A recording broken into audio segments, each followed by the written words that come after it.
la media de edad de mis vídeos, de la gente que los ve, está más cerca de los 35 años que de los 20. O sea, la mayoría. Es verdad que depende un poco del vídeo, pero es gente bastante adulta que yo creo que ha cambiado un poco su forma de consumir las noticias. Es un poco una de mis reflexiones que saco después de todo este tiempo. La gente que antes era asidua de los medios, en muchos casos es asidua de las redes, que puede llevar a ser asidua de los medios, pero de lo primero que es asiduo es de las redes, comparte el contenido que ve, le interesa la actualidad, pero la consume de otra forma. Yo lo entiendo así. El concepto de información para las nuevas generaciones ha virado en mucho más utilidad, de que alguien sea cercano lo primero y también que te sea útil. Entonces, si juntas esas dos cosas, pues sientes que te estás informando. El equipo de vídeo del Confidencial nos está ayudando a todos muchísimo en ese sentido, porque nos está incentivando mucho a hacer cosas. Las sinergias, esas sinergias. Eso yo lo vi. Estos chicos que entraron en el Confidencial hace poco, varios vienen de relevo y demás, y tienen como... Vienen de ahí y pues desde el principio fueron como, oye, chicos, vamos a intentar hacer cosas. Y a mí me están ayudando mucho. En los últimos años hemos hablado mucho de plataformas, de algoritmos, de la caída del tráfico directo, del declive de Twitter y del auge del vídeo vertical.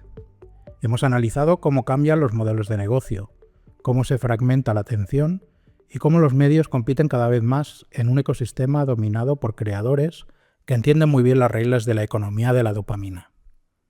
Pero hay una pregunta que sigue flotando en el aire. ¿Dónde queda el periodista en todo esto? ¿Debe limitarse a publicar en su medio y confiar en la distribución que haga su trabajo? ¿O tiene que convertirse también en canal, en marca, en creador? Hoy vamos a hablar con alguien que ha decidido experimentar en primera persona. Guillermo Cita es periodista en El Confidencial, especializado en reportajes de profundidad sobre temas sociales. Durante años fue parte activa de ese ecosistema de Twitter, con tantos periodistas que había en ese momento, pero desde hace unos meses decidió probar algo distinto: resumir sus reportajes en vídeo vertical y publicarlos desde sus propios perfiles en Instagram, TikTok y YouTube.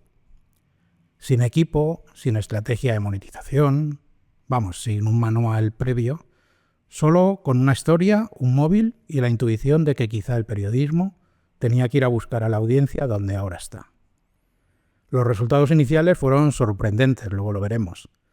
Después llegaron las dudas, otra vez el famoso algoritmo, el frenazo, y en paralelo una reflexión más amplia sobre cómo los grandes youtubers están profesionalizando sus estructuras hasta parecer auténticas productoras o medios de comunicación. Hoy queremos hablar con Guillermo no solo de su experiencia personal, sino de lo que todo esto significa para la industria, para los periodistas y para los medios que intentan entender hacia dónde se mueve el poder de la distribución. Bienvenido, Guillermo. Bueno, muchas gracias por esta presentación de hoy. Yo no lo podría haber hecho mejor. Me parece mucho más profesional de lo que es, pero bueno. Vamos a ver, porque hoy voy a tratar de hacer un experimento y como no soy periodista, ¿vale? Luego me dirás cómo sale todo, ¿no? Para los que escuchen este podcast, el motivo de llamar yo a Guillermo, que ya hace muchos años que nos conocemos por redes, y de proponerle que viniera a grabarlo, es porque efectivamente está teniendo una experiencia personal como periodista / creador de contenido, que ahora nos contará, pero sobre todo lo que más me llamó la atención es que durante todos estos meses en los que se ha metido en este tinglado, desde su perfil de LinkedIn ha ido explicando de una manera muy, muy entretenida, pero muy, muy locuaz también el qué le estaba sucediendo, qué le estaba generando todo esto, ¿no? Entonces creo que es un elemento muy, muy interesante en el momento en el que estamos, en el mundo de los medios, porque es una conversación muy recurrente en cualquier redacción, en cualquier medio y en cualquier tipo de empresa que estemos relacionadas con los medios, que es, qué rol cumple lo que es un redactor, un periodista, dentro de este ecosistema cada vez más loco, más complejo y también, por qué decirlo, más divertido, ¿no? Sí. Entonces vamos a hacer un experimento, si te parece, Guillermo, y vamos a intentar seguir como esa cronología y esa línea argumental que tú has seguido en tu perfil en LinkedIn, ¿no? Y en el que partes de una euforia inicial, la cosa se va consolidando con los contenidos que vas publicando. En medio de todo esto ya empiezas a tener una serie de reflexiones que compartes con toda la gente y llega pues ese momento del frenazo, ¿no? Que yo creo que le llega a todos, ¿no? Tarde o temprano, cada uno en su contexto y en su situación. Sigue replanteándote según qué situaciones. Y en paralelo, en medio de todo esto, pues encuentro un artículo que publicaste, creo que fue en el mes de enero, sobre también cómo está cambiando el mundo de los roles de los famosos youtubers, ¿no? Que también no es oro todo lo que reluce. Entonces, bueno, vamos a tratar de hacer este experimento, ¿vale? Y para empezar, empezamos con, pues bueno, hace 8 meses aproximadamente, el primer post que te pillo en LinkedIn, donde empiezas a contar todo esto, explicas eso, ¿no? Y yo lo he titulado como el periodista que decidió, entre comillas, como esto no es un video podcast y no nos pueden ver, el periodista que decidió vender sus reportajes. Esos reportajes tan chulos que haces y tan interesantes que haces en El Confidencial, el ver cómo desde tus perfiles personales, con un formato que hasta ahora no habías experimentado, que es el formato que se lleva ahora y que, pues bueno, hace 15 años solo nos dedicamos a escribir tweets directamente, pues ahora todo es mucho más complejo el meterte en esa historia. Y de aquí, pues un poco lo que compartes al principio es que lo que decides es resumir tus reportajes, hacer una serie de contenidos en vídeo vertical donde den pie a situar, contextualizar ese reportaje que tú haces en El Confidencial y ver cómo funciona. Sí, me imagino que sin mucho más, ¿no? En ese sentido. Explicas que en ese primer vídeo tienes 100.000 visualizaciones en TikTok, 50.000 en Instagram, tienes una ganancia de seguidores en TikTok prácticamente 500, con un vídeo, ¿no? Como decía. Tal cual. Primera pregunta que te quiero hacer, ya sin meternos todavía en la parte más profesional, de que eres un periodista que lleva muchos años en redes, como ser humano, ¿qué sentiste al ver los datos de ese vídeo? ¿Cómo te sentiste? Pues yo creo que es un poco locura. Es justo lo que intento contar de la euforia de que al final, pues esto de las redes tiene un punto de enganche que lo hacen muy bien. O sea, lleva muchos años trabajando todo esto, el algoritmo, y creo que premia un poco al que se anima a hacer algo así. Y más cuando, pues bueno, tienes un perfil que ya entiendo que es como profesional y el tipo de contenido que haces es muy específico. Yo cogí además un reportaje que no sé, por intuición, creía que podía funcionar muy bien, que decía, pues me lo sugirió mi mujer, que aquí tiene mucha importancia, que es Gloria, que es clave en todo lo que hice, y era un reportaje sobre tiendas de huevos en los barrios, que solo abrían un día a la semana, era un reportaje muy local, y que vi que no tenía mucho tirón en el periódico, no había tenido tanto tirón como yo esperaba. Entonces dije, bueno, yo sí que confío en que puede tener tirón, que la gente lo puede ver, pero quizá no llega al periódico. Entonces, bueno, pues vamos a probar y hacerle un vídeo. Yo había hecho un poco de benchmark, ¿no? Como se llama, había buscado un poquito gente que hacía cosas parecidas y dije, jo, esto se puede hacer seguro. Pero claro, no me imaginaba para nada. Yo me imaginaba como 1000 visitillas, algún seguidor, lo típico de friends and family, ¿sabes? De amigos y familia que le diesen una vuelta. Pero que va, de repente empieza a funcionar y se vuelve como loco el algoritmo, tanto en TikTok como en Instagram, que era una cosa que me sorprendió todavía más porque yo creía que en Instagram iba a ser mucho más difícil y que va... Con el tiempo me he dado cuenta que quizá tengo más público en Instagram y que en TikTok, pese a que mi gran apuesta era que en TikTok podían funcionar mucho mejor, porque todo lo que había visto hasta ese momento era que en TikTok la viralidad era todavía mayor. Pero bueno, no sé, esto estaba experimentando y de repente pues explotó. Y de ahí pues dije, bueno, pues vamos a seguir probando. Tú acabas de decir que eliges una pieza en la que tú... pues viste que a nivel de resultados no era tu mejor pieza dentro del ecosistema del Confidencial, pero al margen de tu mujer, ¿vale? el motivo por el que te metiste en ese experimento, que entiendo que también es porque ya es algo consustancial de ti, que eres una persona curiosa, por eso a lo que te dedicas, pero ¿estabas intentando comprender desde un principio por qué podían suceder esas cosas? ¿Por qué? Pues bueno, si el problema estaba si estabas intentando resolver un problema o simplemente comprender una situación que se daba. Pues yo creo que más comprender. Y lo que dices tú, yo soy muy curioso y entonces y siempre me ha gustado un poco estas tripas de los medios y de internet y de la creación de contenido. Entonces yo había visto que las cosas estaban cambiando, vamos, básicamente. Yo hacía tiempo que Twitter la había dejado un poco de lado, primero por un poco de principios, por todo lo de Elon Musk, y también porque me empecé a dar cuenta que ya poner enlaces era contraproducente. Entonces había dejado un poco Twitter de lado y había dicho, tenemos que probar otra cosa. Y es verdad que la otra pata que yo vi es que mi familia directamente cada vez más lo que me compartían en grupos de WhatsApp y demás eran más vídeos, contenidos cortos la mayoría, pero también incluso vídeos largos, que artículos. Y entonces dije, esto tiene que estar cambiando, porque lo normal es que me estuviesen convertido en una noticia, no el vídeo de la noticia. Te estuviera compartiendo un link para que tú accedieras directamente. Y entonces dije, a esta gente tengo que llegar yo, porque yo soy periodista en parte para que la gente conozca la información y descubra cosas que yo estoy escribiendo. Si no, no tiene esto mucho sentido. Uh-huh. Es verdad que todos somos conscientes de que el periodismo siempre ha sido un poco de nicho, pese a los últimos años que fue como una cosa loca de la viralidad de Google y demás, con resultados millonarios impresionantes, pero siempre ha sido una cosa como de una cierta élite, de al final que leía el periódico tenía un cierto conocimiento, tenía unos intereses, pero bueno, yo creo que esto había cambiado. Yo siempre he sido del periodismo digital y pensé, oye, vamos a intentar entender cómo funciona. Estaba el caso de Actuality, por ejemplo, o de algunos perfiles, bueno, Relevo, todo.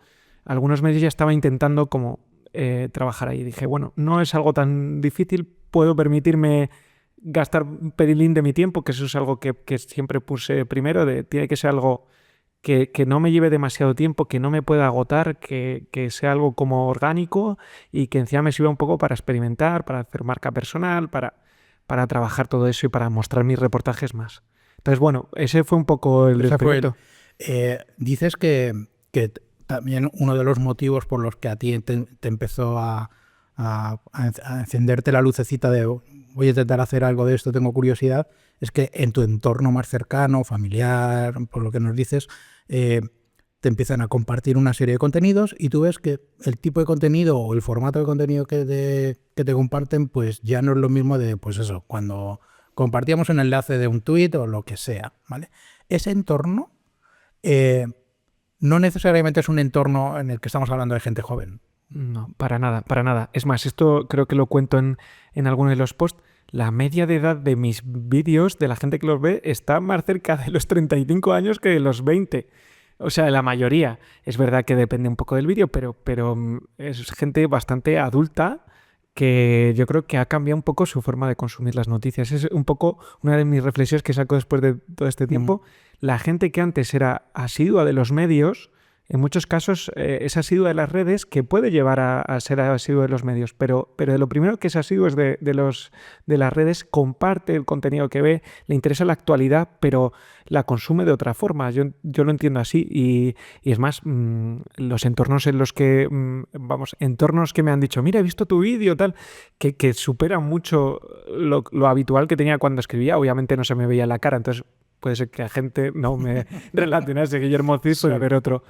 Pero es gente, yo no diría que hiper joven, es todo lo contrario, diría que estamos en mi edad, yo tengo ahora 32, pues más o menos entre los 25 y los 40, una cosa así. Es interesante porque muchas veces tendemos a generalizar mucho y a comprar ideas que posiblemente en un momento eran así, pero en el caso concreto del vídeo vertical y sobre todo en determinadas plataformas, seguimos todavía un poco en la tendencia de asociar a ese tipo de formatos, ese tipo de plataformas a una audiencia generalmente joven, generacionalmente joven, ¿no? Cuando no tiene por qué ser así ya. De hecho, me encanta ver ejemplos concretos como el que tú has hecho, porque son ejemplos que también te corroboran lo que los que trabajamos un poco en la parte de los datos y de los informes, salen en las encuestas y en los informes que hace, por ejemplo, Reuters, que se dedican mucho tiempo, muchos recursos a hacer todo eso, que ya te dicen, bueno, es que a ver, este tipo de plataformas son plataformas aquí en España en la que evidentemente sigue habiendo un peso muy importante de una franja de edad, pero ya hay una franja de edad que es la que tú dices, es 30 y pico para arriba, entre 30 y pico, 40 y pico, en el que ya son usuarios muchas veces intensivos de este tipo de formatos, ¿no? Sí. Es muy, muy interesante. Para acabar esto, en los datos que tú das al principio, en ese famoso primer vídeo donde te explota la cabeza y ves todos esos datos de ese volumen de visualizaciones, tanto en Instagram como en TikTok, ¿el periodo de tiempo en el que se dan es un periodo de tiempo muy corto o es más sostenido en el tiempo? Eso es curioso porque mientras TikTok es mucho más corto, es explosivo pero relativamente corto de tiempo, en Instagram yo creo que hasta el día de hoy todavía recibes me gustas de ese vídeo, que es un poco llamativo porque ha pasado pues eso casi bueno, no ya un año, 9 meses o por ahí. O sea que es mucho más alargado. Lo que no he visto es algo que comentan muchos gurús, porque bueno, pues ya consumes de todo tipo, que dicen que puede explotar de repente. Eso yo todavía no lo he visto. No lo he visto. Oye, esto es evergreen, cualquier día puede... Yo eso no lo he visto. Creo que... No lo sé, tampoco soy experto, pero creo que el algoritmo sí que premia al final la actualidad. Pasa que puede ser que quede ahí y que alguien lo busque, que alguien lo consuma, pero que reexplote, que de repente un vídeo hecho hace 2 años de repente tenga 100.000 visitas o más o lo que sea. En mi caso no ha pasado, desgraciadamente. Bueno, ahí sí que por contextualizar un poco y viendo los datos de los perfiles de los medios, ¿vale? No de los creadores. Sí que hay una parte, sobre todo en la parte más de periodismo informativo o a lo que tú te dedicas, que ya a lo mejor sí hay que empezar a intentar diferenciar. No solo hay un tipo de consumo, cojamos TikTok, por ejemplo, que es el ejemplo más gráfico, ¿no? Sí que nos vamos dando cuenta de que no solo hay un tipo de consumo, o sea, hay un tipo de usuario que entra en TikTok y se pone en manos del algoritmo y que el algoritmo le vaya dando los contenidos que vayan saliendo, y hay otro tipo de usuario que ya entra en TikTok y directamente se va al buscador y busca un tema, y busca una noticia, un hecho noticiable, ¿no? Y ahí sí que el algoritmo en determinados aspectos, en determinados momentos, puede de repente volver a reactivar un contenido. Claro, los contenidos más vinculados a un hecho noticioso, yo que sé, pongo el ejemplo siempre del año pasado de la Dana, ¿no? Que todo el mundo entrábamos ahí a ver información. Porque claro, son contenidos que pues no son tan atemporales, ¿no? Entonces, ahí a lo mejor sí que es interesante ir viendo, pues eso, en cada experiencia y en cada caso, dependiendo del tipo de contenido y cómo esté hecho, pues el ver cómo cada plataforma social decide cuándo lo sirve y cuándo no, ¿vale? Te lo digo por eso. Vale, vamos a seguir el hilo argumental, ¿eh? A ver si nos sale. Vale, llegas a inicio, te explota la cabeza con esos primeros contenidos que vas publicando, vas generando más contenido. Primera pregunta, prácticamente todos los contenidos que publicas, a lo que nos estamos refiriendo, son los contenidos de tu reportaje, es decir, no has decidido crear otro tipo de contenidos, ¿no? En principio. Muy pocos. Alguno he hecho porque, bueno, pues es un tema que me interesaba, que no podía hacer por lo que fuese y que creía que podía ser interesante, lo he añadido, pero la mayoría son de mi reportaje, porque al final el concepto que yo original era eso, un poco vender mis reportajes y igual que hacía en Twitter, que era poner el enlace y poner como una explicación, pues se podía llevar a vídeos cortos, y que creo que es ahora mismo la mejor opción de usar los vídeos cortos, porque al final mi producto es el reportaje. O sea, yo lo que fabrico son reportajes, lo que creo son reportajes y es una forma de venderlos, igual que hay mucha gente que vende pues pinturas, vende cursos, vende, pues bueno, mi producto es un reportaje que casualmente está en el Confidencial, que es el medio que me paga, pero que podría ser no de cualquier otro lado. Claro. Sí, pero que además es un formato de contenido que tú haces, que es un contenido que es el que llamamos de larga duración, es decir, que es un contenido que no lo consumes en 30 segundos, que si te interesa te tiras unos minutos leyéndolo,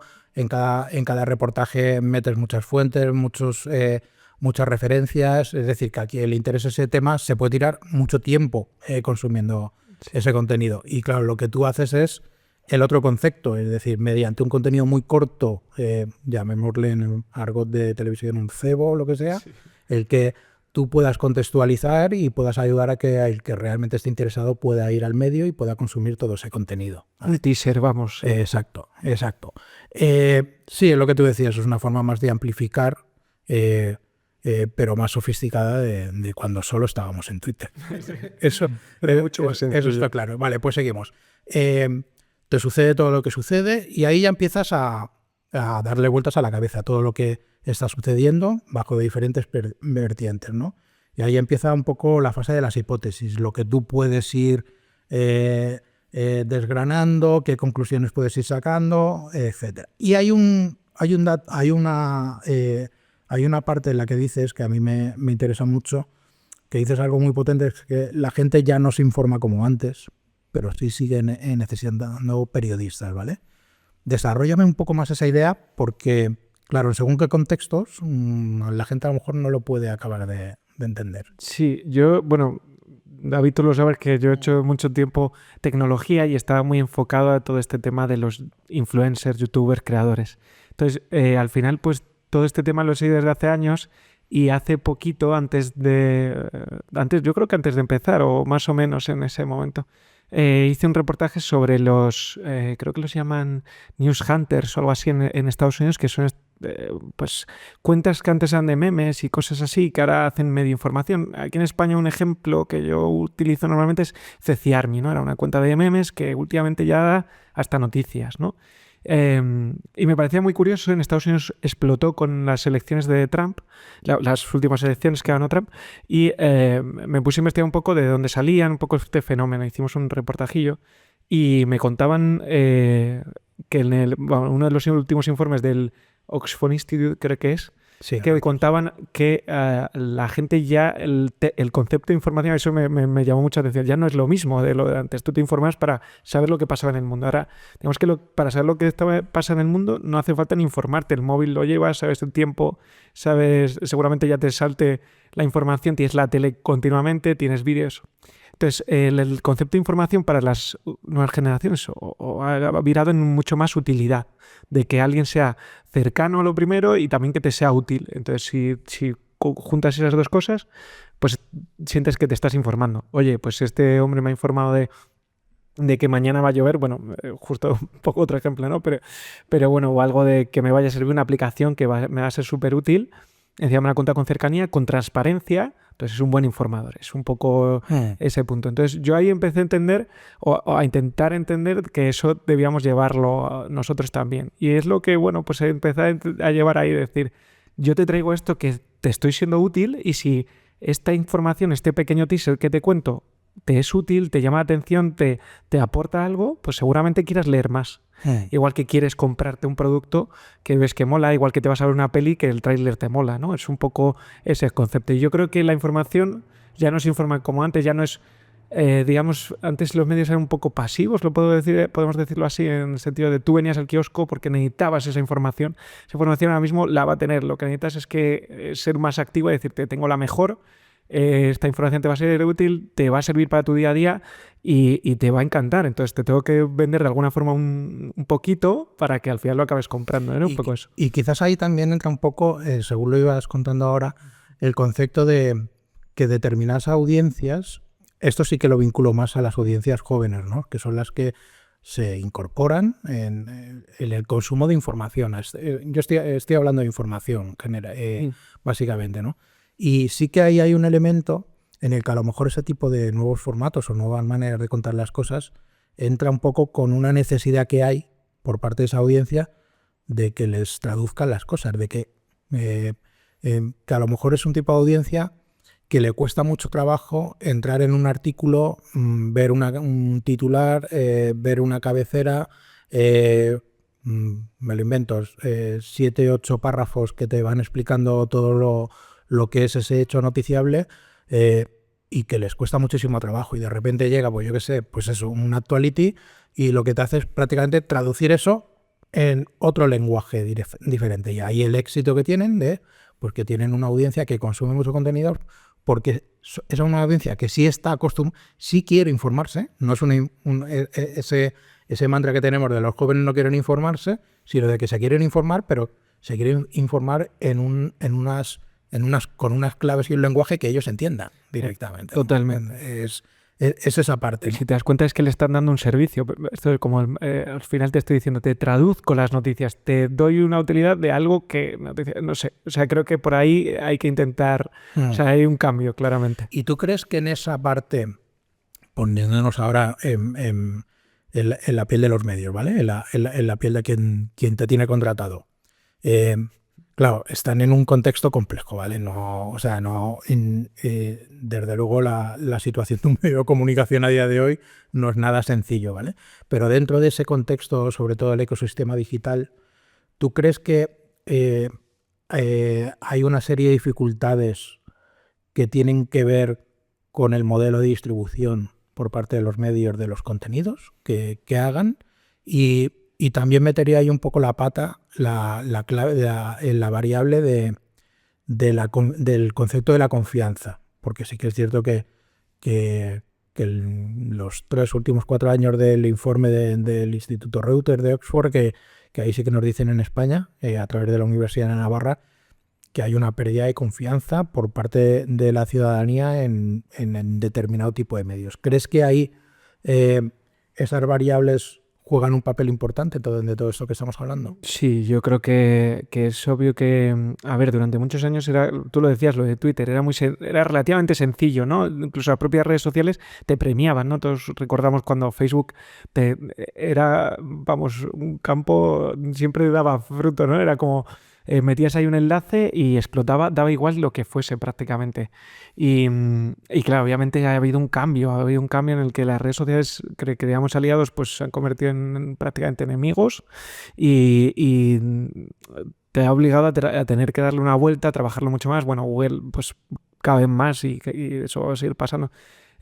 Complica más lo de pinchar enlaces, entonces el modelo de negocio siempre estaba en pinchar. Sí, entonces era una cosa, o sea, un cambio muy importante. Entonces la distribución, pues bueno, yo creo que está muy relacionado con lo que hay que ser más activos. Claramente era una cosa mucho más pasiva y eso también tiene relación con la marca, o sea, con lo que comentabas al final de que al final la confianza, porque al final pues el medio era mucho más el lugar donde tú recibías la información, pero no había como un trabajo del medio para que tú lo recibieses, para darte como cierta importancia. Era como, oye, si quieres información aquí está, pero vas a tener que venir hasta aquí.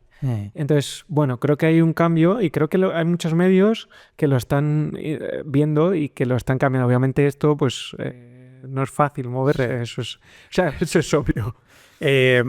Bueno, me voy a poner un poco nostálgico y te voy a hacer una pregunta de tú como periodista y yo como profesional que le debemos en gran parte mucho a ese Twitter inicial que vivimos, ¿vale?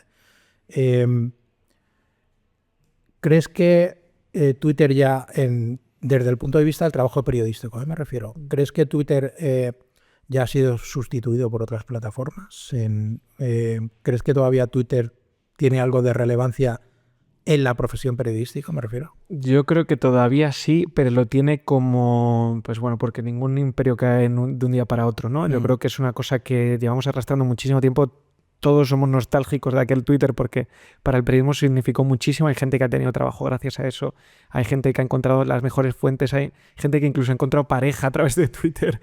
Y era algo clave. Y los periodistas, digamos, que le dimos ese papel a Twitter y digamos que ahora quitárselo es muy duro, aunque es verdad que nos está echando, porque yo me fui un poco por eso, porque en realidad hace tiempo que ya los periodistas ahí pues no interesamos, está hecho para otra cosa. Y una pregunta, porque yo eso también bajo mi perfil a veces lo pienso. En el caso tuyo como periodista que llevas tiempo dedicándote al periodismo de información, ya sea de tecnología, reportajes, etcétera, y también con tus compañeros, por ejemplo, de periodismo económico, etcétera.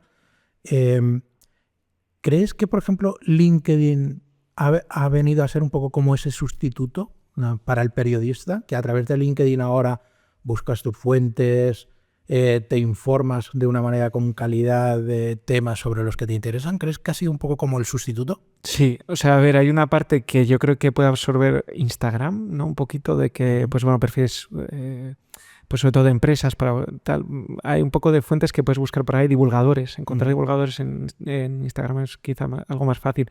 Pero sí, yo tengo compañeros que ya básicamente utilizan LinkedIn como si fuese Twitter en su momento, que es pues incluso para mensajes cortos. Yo lo utilizo pues eso, un poco de cuaderno de bitácora, pero también para compartir los enlaces. Y creo que sí, que LinkedIn eso ha hecho un trabajo muy importante en los últimos años de dar más peso a los creadores, de dar más peso a los periodistas, y creo que por su parte ha sido bastante inteligente. Y Twitter en su... O sea, es que, bueno, pues se ha cambiado el modelo. Es verdad que el gran punto que yo creo que queda todavía ahí son las instituciones y los políticos. Sí. Entonces, mientras eso siga ahí, hay que seguir ahí. Pero obviamente la monetización, todo este tema ha complicado todo muchísimo. Las IAs, el propio algoritmo, pues ha cambiado mucho. Entonces, bueno. Sí, y el propio hecho de tú como periodista construirte una marca personal en Twitter, pues ya no tiene mucho sentido por lo que es ahora Twitter, ¿no? Pero vale, para acabar esta parte, sí que me gustaría sobre todo preguntarse si bajo tu punto de vista y con la experiencia que estás teniendo y con todo lo que hables con tus compañeros, si realmente veis ahora mismo que entre la figura del periodista y el creador de contenido, que aunque a veces entendemos que puede ser algo similar, pero no siempre, ¿crees que ahora mismo, hablando del ecosistema en el que os movéis, que tiene que ser el mismo? Sí. Por suerte o por desgracia, ¿creéis que juegan con mucha ventaja a día de hoy todavía los creadores de contenido? Yo creo que tienen ciertas ventajas y otras tenemos nosotros. O sea, creo que hay una serie de conceptos que los periodistas todavía tenemos y que creo que la gente va a ir demandando cada vez más. Por lo mismo, porque también la gente que consume los creadores cada vez es más madura, ya no le vale con que estés jugando y o sea, gamifiques una información o cosas así, sino quiere cosas también serias, profundas, bien argumentadas. Por esa parte yo creo que los periodistas tenemos unas ventajas, que es la confianza, la forma de contar historias, el rigor que se nos presupone, que yo creo que la mayoría respetamos mucho, el trato profesional. Eso no se debe perder, que es difícil, ¿eh? Yo muchas veces cuando hago algunos vídeos digo, ostras, esto es complicado como para llevarlo, pero bueno, intentas cómo hacerlo porque ahí también pues premia mucho que sea como algo ligero y demás, pero ligero. Pero yo creo que ahí tenemos, mientras que los creadores lo que saben mejor, creo, pensar, bueno, además de porque tienen la experiencia de comunidades, de tener ya una comunidad y de ver lo que ha funcionado, les ha funcionado, ellos tienen también una intención mucho más de cómo está cambiando el entorno, de no tener miedo a invertir en cosas, por ejemplo, de pues equipos, trabajadores y demás, y verlo de una forma un poco más empresarial y demás, que son los periodistas, pues obviamente, por lo menos me pongo en mi caso y el de mis compañeros que trabajamos en medios y demás, todavía pues esto lo vemos como un añadido, ¿no? Trabajo es otra cosa y esto es un añadido que, bueno, pues entonces ahí tienes... Pero bueno, yo creo que se van igualando, ¿eh? Se van igualando mucho. Quizás hay... Pensando en los periodistas que estáis vinculados a medios con una marca potente, medios, a medios que ya tienen una reputación y un prestigio, sí que ahí a lo mejor es muy interesante ir viendo cómo funciona ese concepto desde el punto de vista del usuario, el concepto de autoridad. Si yo como usuario le estoy dando más autoridad a un creador de contenido que me... porque, claro, también hablar de creadores de contenido, hay muchísimos tipos de creadores de contenido, pero si nos ponemos en la situación de un creador de contenido de prestigio, que es referente en un nicho concreto directamente y en el que explica, pues yo qué sé, es un experto en geopolítica y está explicando en su canal de YouTube un contenido de ese tipo, la gente no solo consume ese contenido, sino que se fía de ese contenido. Quizás el periodista con lo que sí puede... el punto a favor que puede tener es siempre y cuando se haga el ser hábiles y vincular muy bien tu contenido que como periodista hagas con la marca de tu medio, ¿no? Yo entiendo que ahí sí que hay un recorrido donde tanto periodista como medio hay que trabajar. Claro, totalmente. Yo creo que ahí las marcas periodistas tienen un gran nicho y es que ellos son como, te pueden dar un sello de esto es calidad, porque lo hace una persona que trabaja para nosotros. En Estados Unidos yo creo que eso, por ejemplo, se ha potenciado mucho. La marca New York Times, por ejemplo, es como algo como ostras, esta persona trabaja en el New York Times, es un tipo que está en la élite de la élite. Pues un poco como en deportes, como en cualquier tipo, como en otros sectores, que, mira, pues hay un sector que me trae cierta semejanza, es el del fitness y el deporte. Hay muchos entrenadores que ahora están probando por sí mismos o tienen como sus propios clientes, entre las personas, pero si tú te relacionas con una marca oye, o un equipo de fútbol de primerísimo nivel o demás, es mucho más fácil que tengas esos clientes y es mucho más fácil que tenga una autoridad y decir, oye, vale, yo voy por mi lado, soy Guillermo Cid, entrenador experto en fitness, pero es que además trabajo para el Real Madrid o el Atlético de Madrid, que es mi equipo. Y entonces, pues es mucho más fácil. O sea, esa autoridad, es más, los influencers, youtubers, creadores en general, pelean por esa autoridad muchísimo. Si te das cuenta, he salido en entrevistas en Forbes, en no sé qué, he salido en lista. Tú eso ya lo tienes. Entonces, bueno. Sí, por eso sí que creo que es un tema que tiene mucho recorrido, que es muy interesante, porque todo esto que tú acabas de decir ahora mismo, si a eso le vinculas a un creador de contenido que esté vinculado a un medio de comunicación y esa relación en la que tú hablas entre creador de contenido, periodista, una marca concreto, que también es un proceso muy potente, y el consumo de los usuarios sobre todo eso, si además a eso le incluyes la variable de que va apoyado por un contenido de medio de comunicación que es un contenido potente, posiblemente lo que estamos viendo es que ese tipo de contenido es el que el usuario busca o le es muy cercano a la hora de luego consumir una publicidad, una marca. Es lo que buscan en eso, ¿no? Por eso aquí meto la cuña publicitaria, por eso nuestro proyecto Media Leaders pues está yendo también por eso, pero es fruto de esas reflexiones que hacemos. Vale, pues seguimos con la línea argumental y bueno, pasan unos meses, sigues tú publicando tus contenidos y ya empiezas un poco a compartir desde tu perfil de LinkedIn tus experiencias más personales de que te está generando ese algoritmo, ¿vale? Como a todo ser humano, ¿vale? Por mucho periodista, por mucho creador de contenido que eres un ser humano y tienes tu corazoncito. Entonces, das una serie de datos sobre tu experiencia y empiezas a publicar pues que pasado unos meses pues ya tienes 3.500 seguidores en Instagram, 800 en TikTok, 300.000 views, pero un dato muy interesante que es que prácticamente el 95% del éxito de todos esos datos están concentrados en tu primer vídeo. Directamente. Que evidentemente, como no te dedicas profesionalmente a esto, si te tuvieras que dedicar profesional, ahí tenías un problema. Directamente, ¿no? Y entonces ahí ya es donde compartes esa idea de que de repente, en lo que son las métricas, por lo menos, porque también luego eso hay que empezar a trabajar otro tipo de métricas, pero en esas métricas más convencionales, el canal, como dices tú, se frena. Sí, es que es así. De repente pues empiezas a notar como que ya no llega tanto, no es que se pare en un momento, sino que hace pi.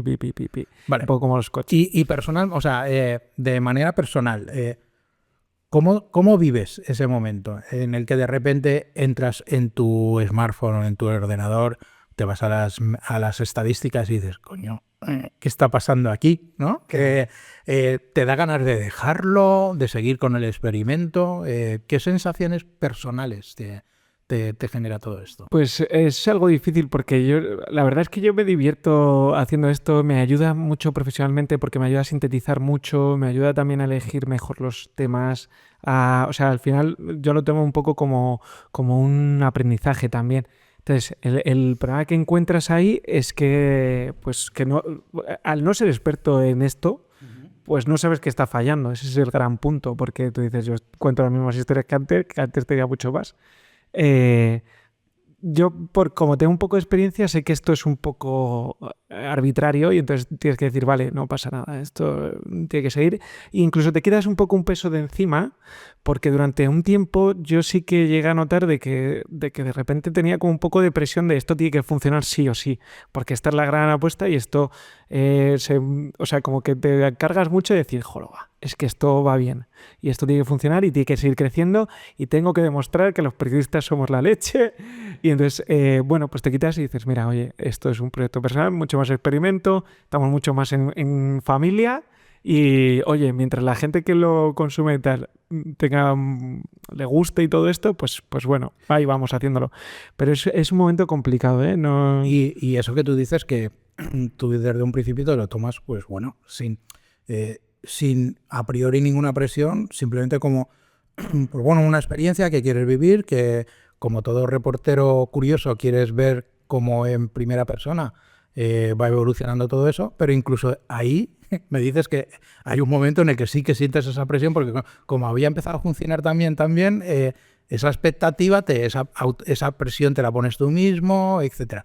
Entiendo que en ese momento sí que empiezas a generar mucha empatía con los que realmente los creadores de contenido que sí que tienen que vivir de eso. Totalmente, totalmente. Yo, pues eso, como he escrito mucho sobre estos temas, pues sí que he recordado algunos casos. Por ejemplo, creo que era un canal que se llama C de Ciencia, un chico que lo contó ya hace mucho tiempo, que dejaba un poco las redes, luego creo que volvió porque estaba obsesionado con el algoritmo. Es un poco ludopatía, porque es que al final estás como metiendo monedas en una tragaperras y esperando que te salga el premio. Uh-huh. Y entonces tú dices, vale, esta moneda es buenísima, tiene que salir sí o sí. Entonces al final te quedas como muy enganchado a las métricas y demás, que los propios periodistas también lo hemos sufrido en estos años con las métricas en el momento, ¿no? Al final tienes como una relación... El famoso Charbit que te sigues en la redacción. Yo lo comento muchas veces que es como... Era muy insano, ¿no? De estar ahí sentado. Yo me imaginaba al periodista, al redactor sentado en la redacción, mirando hacia arriba, viendo, a ver, mi noticia, ¿qué es lo que está pasando? O sea, sí. La verdad que hay un tema muy apasionante de tratar que es el dato como adicción, ¿no? Sí. El dato como adicción, incluso aunque no tengas ni cómo monetizar ni nada, simplemente por el hecho de que de eso algo tan humano como es que nadie me está leyendo, es que nadie me está viendo, ¿no? Es algo como... Yo llegué a pensar que eso es parte de... O sea, no es conspiranoico, pero de que al final también las propias plataformas tienen que jugar un poco con eso, porque a ti te necesita como creador. Entonces, si te da un poco de manga ancha y te dice, wow, mira qué bien te va, vas a querer crear más. Y si por el otro lado te acaba cortando un poco, acabas diciendo, ostras, a lo mejor tengo que volver a creer más. Porque es verdad que eso es algo impepinable, que esto va a volumen y que cuanto más volumen... Hay pocas como métricas, vamos, tú lo sabrás mejor que yo, que digas más esto, pero hay pocas métricas tan claras como que si tienes volumen y constancia, es muy difícil que no funcione algo y que no... Bueno, entonces, en eso sí que es cierto que están cambiando las cosas. O sea, hay determinados tipos de dinámicas o de proyectos o de nichos, etcétera, que muchas veces ya el volumen no tiene que ser una variable sí o sí imprescindible, ¿no? Pero sí que es cierto, ahora que cuando comentabas el tema este de que sin tener una evidencia científica, porque cuando hablamos de algoritmos hablamos de cajas negras y ya está, pero sí que uno al final puede llegar a tener una intuición, una idea de que las plataformas juegan con esto, ¿vale? Y que te lo digo por un tema, porque cuando tú dices que realmente tu primer vídeo se dispara, evidentemente si tú creas tu primer vídeo y se dispara, dices, bueno, yo aquí me voy a poner a hacer vídeos como un descosido, ¿no? Directamente. Sí. Y luego ves que realmente el resto de vídeos de contenidos no, desde luego ni se acercan con datos estadísticos a ese primer contenido, a esos primeros contenidos. Creo que eso es algo más habitual de lo que nos creemos, ¿no? A mí me pasó, O sea, con esto... Estos podcasts son podcasts muy de nicho. Sabemos que no va a tener una audiencia masiva. Y sin embargo, el primer podcast que subimos, tú veías luego los datos de Spotify o lo que sea, o del resto de plataformas, y salía disparado, ¿no? Y ya cuando empiezas a publicar el segundo, el tercero, el cuarto, dices, bueno, a ver, aquí pasa algo. Esto es un cebo que me ha montado la propia plataforma para generarme esa adicción y empezar a crear contenido como un descosido. Creo que son temas O sea, cuando al final dicen que en las plataformas hay más sociólogos, psicólogos, matemáticos trabajando que en las universidades, pues es por algo, ¿no? Me imagino, ¿no? Es verdad que, a ver, hay algo como muy claro, muy lógico, que es que el primero, también tu familia, tus amigos, total, lo comparten mucho más. Eso de primeras, pero bueno, luego vas viendo esto es como estas dinámicas que van subiendo, bajando, subiendo, bajando. Y claro, pues bueno, vas intentando tener como intuición. Como dices tú, los algoritmos no los conocemos y entonces Sí. pues tienes que jugar un poco con la intuición, ¿no? Entonces, estoy en lo correcto si te digo que posiblemente estés en un momento en el que has llegado ya a una conclusión muy evidente, que es que en términos de audiencia, en tu caso concreto, además, no es tan importante que el número de views o que te vea tanta gente o que te consuma tanta gente, sino que pues empieces a ver que incluso en un nicho muy pequeño haya a ese tipo de gente que sí que le interese y que continuamente consuma tu contenido. Yo creo que sí, que eso es algo importante, sobre todo para tener como un feedback y demás, que también yo creo que es importante porque, bueno, puedes tener este tema de los vídeos verticales, ahora es como echarlo al algoritmo y el algoritmo te da como visitas como si fuese esto una borrasca, pues esto yo creo que tampoco te acaba dando tanto. Lo que está guay y te aporta es que tengas un feedback, que alguien te diga, oye, pues que esto es muy interesante, oye, pues ¿por qué no investigas esto? Que es otra cosa de lo que yo intentaba, tener fuentes y tener gente. ¿Por qué no investigas esto? Oye, me ha pasado esto y creo que tú eres la persona que deberías mirarlo. Oye, se lo he pasado a no sé quién y le ha interesado. Oye, ¿por qué no haces una entrevista a no sé qué? Te genere todo eso, yo creo que para eso, más que tener muchísimas, ya empiezas a necesitar calidad, ¿no? Más que cantidad. Entonces, bueno, pues sí, es una... Todavía estoy aprendiendo muchas cosas, ¿eh? Yo, por ejemplo, todavía el contenido diario, los stories y todo eso, yo no sé cómo hacerlo. Es una cosa que estoy aprendiendo de en qué momento hacerlo. Cómo hacerlo. El otro día me grabé por primera vez andando por la calle haciendo un story porque, bueno, pues también como para probar otras cosas, tampoco me importaría probar algo tipo contenido largo, que, o sea, intentar seguir aprendiendo y probando y experimentando. Pero sí, yo creo que toda esa euforia de sacar visitas por visitas y que esto creo que lo hemos conseguido aplacar un poco. Vale, dices que experimentas, que tienes muchas dificultades con determinados tipos de contenidos que no sabes cómo hacerlos o cómo afrontarlos. Aproximadamente, ¿cuántos redactores podéis ser ahora mismo en un medio como El Confidencial? Ostras, pues ahora mismo no te sabría decir, pero yo creo que debe andar por 80, 100, una cosa así, más o menos, ¿eh? O sea, no me sé la cifra exacta ni muchísimo menos, vale, pero yo creo que calculo que por ahí. Y me imagino que como en toda redacción de los medios, hablo aquí en España, porque en el resto de países a lo mejor no es el mismo caso, pero habrá, pues bueno, un porcentaje X, el que sea, de redactores que tenéis una inquietud a la hora de generar contenido en el ámbito digital y que de mejor o de peor manera podéis ir haciendo, ¿vale? ¿Crees que en el momento en el que estamos, cuando hablamos de formato vertical, de todo el empujón que por parte de los propios medios tienen que dar, por circunstancias que no nos vamos a meter aquí a explicar, ¿crees que es un momento que a nivel, no hablo de vuestro caso concreto, pero en general de todas las redacciones que tú puedes hablar con tus compañeros de otros medios, ¿crees que es un momento interesante en el que se podrían generar internamente sinergias muy potentes pongo casos concretos, quiénes son dentro de una redacción de un medio los que por H o por B han tenido que ponerse las pilas con el formato vertical? Pues estoy pensando en un equipo de social media o en un equipo de audiovisual, ¿vale?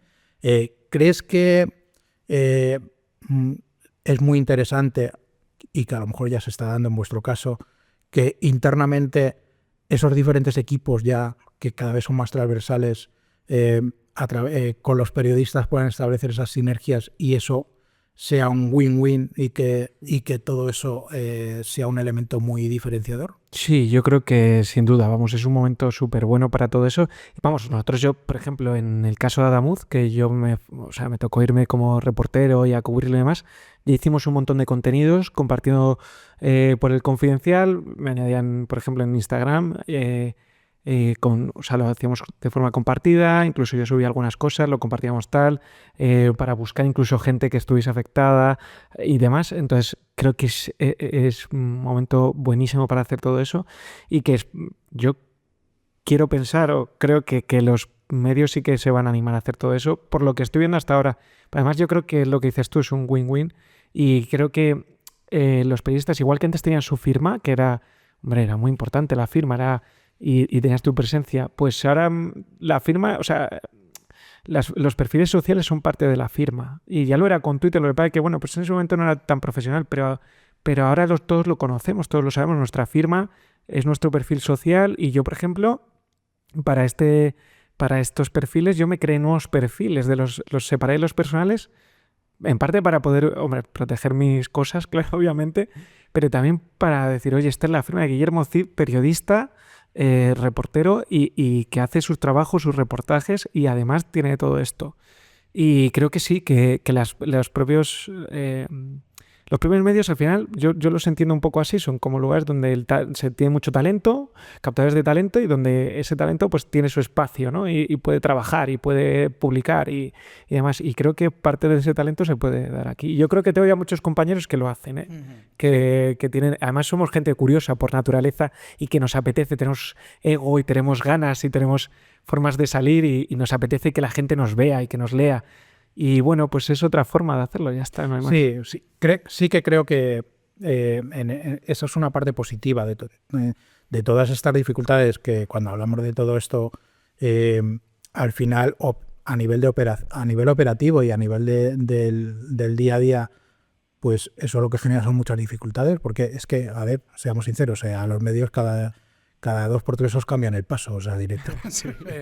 en el ecosistema digital, ¿no? Entonces, dentro de todo eso, sí que hablando con muchos medios y con muchos responsables de equipos, redactores, etcétera, sí que vemos que hay un proceso generalmente interno ya en la que, si hay que ir todos a una en determinadas vías de trabajo, busquémoslo de una manera juntas. Y yo en el tema del periodista siempre me fijo mucho en la figura del reportero, el que está fuera, el corresponsal de turno, que al final es el que por motivos muy evidentes y cada vez más se tiene que buscar más la vida. Entonces es muy interesante ver determinados perfiles de corresponsales cómo en ese sentido se van enriqueciendo y van convirtiéndose en verdaderas máquinas de desde cero generar sobre un hecho informativo generar múltiples piezas de diferentes formatos, etcétera, ¿no? Entonces yo creo que ahí sí que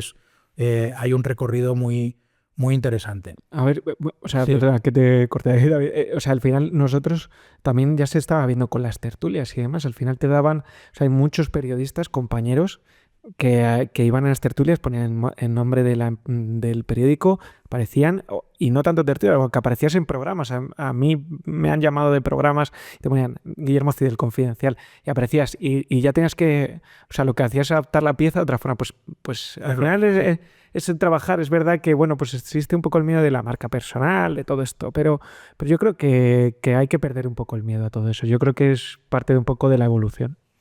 Vale, entonces,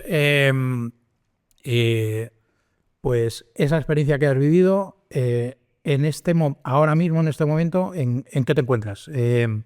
Como no has vuelto a publicar desde hace unas semanas ningún post en LinkedIn explicando un poco, ¿en qué momento te encuentras de este experimento? Es que intento como publicar cada 2 o 3 meses para darme tiempo como para analizar bien todo, ¿no?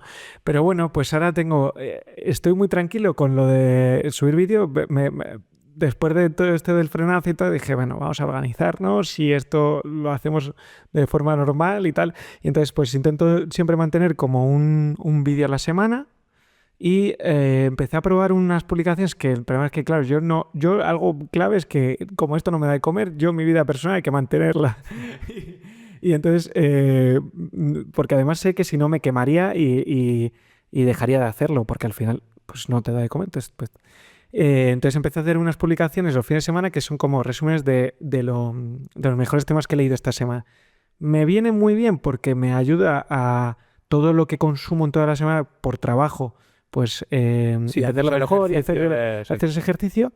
Pero claro, el problema es que necesito un poco de tiempo para meterlo en Canva, en todas estas cosas que, bueno, pues ya hace un tiempecillo. Entonces, bueno, llevo un par de semanas sin hacerlo, pero sí que con esos dos formatos estoy muy, muy a gusto y creo que es un punto bueno. Y bueno, pues ahí estoy intentando mejorar también la forma de grabación y todo esto, porque, bueno, de nuevo mi mujer me regaló unos micros en Navidad y que le estoy muy agradecido porque mejora muchísimo el audio.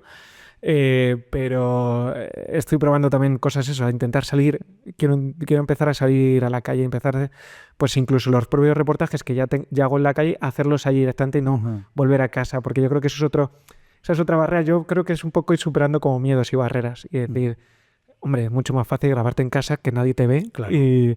pero bueno, ¿por qué no hacerlo fuera? Entonces, bueno, pues vamos practicando. El equipo de vídeo del Confidencial nos está ayudando a todos muchísimo en ese sentido, porque nos está incentivando mucho a hacer cosas. Las inercias, esas inercias. Eso yo lo vi. Estos chicos que, bueno, entraron en el Confidencial hace poco, varios vienen de relevo y demás, Sí, y Sergio, vienen como sí. vienen de ahí y pues desde el principio fueron como, oye, chicos, vamos a intentar hacer cosas.